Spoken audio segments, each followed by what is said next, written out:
ئاسمان زۆر ڕەشە و زەویش ڕەنگی شینە وتێکی بەناوبانگی یۆرەی گاگارین کە لە 12 نیسانی ساڵی 1961دا بووە یەکەم کەس لە مێژووی مرۆڤایەتیدا بربەستی هێزی کێشکردنی زەوی ببەزێنێت.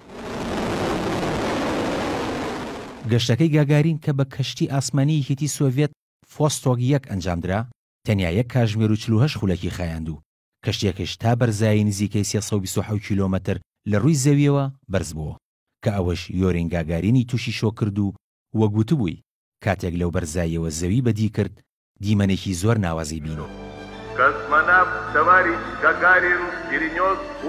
هەندێک لە سەرچاوەکان باز لەوە دەکەن کە گاگارین وتوێتی لە کاتی چوونی بۆ بۆشایی ئاسمان هەستی بە گەورەی خوداوەند کردووە، بەڵام هەندێک سەرچاوی دیکە ئەو وتەی ڕەت دەکەنەوە.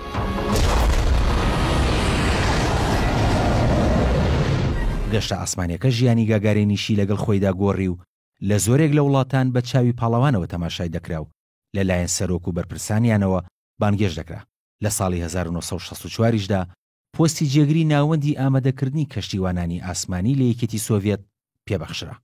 گەشتەکەی گاگارین بۆ بۆشایی ئاسمان لە چوارچێوەی جەنگی ئەسێرەکان وەک بەشێک لە جەنگی ساردی نێوان ئەمریکا و یەکێتی سۆڤێت دێت کە لە دوای جەنگی جیهانی دووەمەوە دژ بە یەک بەرپایان کردبوو. هەر بۆیە هەر وڵاتی هەوڵی دەدا بە دروستکردنی موشەکێک یان فڕۆکەیەکی سەربازی یان تۆپ و تانکێک کە بەرامبەرەکەی نەیبێت خۆی وەک وڵاتێکی بێهاوتا بۆ جیهان نیشان بدات. ڕووداوەکەش بووە مای دڵخۆشی یەکێتی سۆڤێت و وڵاتانی سۆشیالیستی و جیهانی سێم و بە دەستکەوتێکی مێژووی ناویان برد، بەڵام بۆ ئەمریکا و هاوپەیمانەکانی دڵە ڕاوچەی لێکەوتەوە.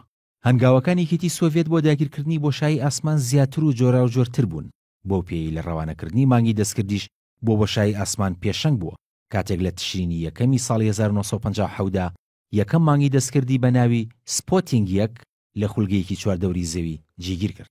لە دوای گەشتە ئاسمانیەکە زۆر لەسەر گاگارین وترا وەک کۆڵۆمبۆسی گەردوون و دروستکەری قۆناغێکی نوێ لە پێشخستنی شارستانیەتی مرۆڤایەتی و گەشتنی مرۆڤێک بە پێگەیەک کە هەرگیزی هیچ مرۆڤێکی دیکە پێنەگەشتووە.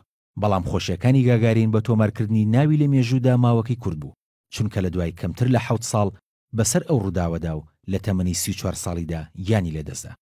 قەدەروای کرد ژیانی لە ڕووداوی فڕۆکەیەکدا کۆتایی بێت و هۆکارەکەشی تێخشکانی فڕۆکەکەی بوو لە دۆخێکی نادیار و لە کاتی مەشقێکی ئاساییدا.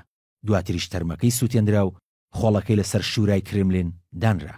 بەوەش پەردە لەسەر ژیانی یەکەم مرۆڤ کە بۆ چەند ساتێک لە هێزی کێشکردنی زەوی ڕزگاری بوو دادرایەوە. کاروان شێخ موحسین NRT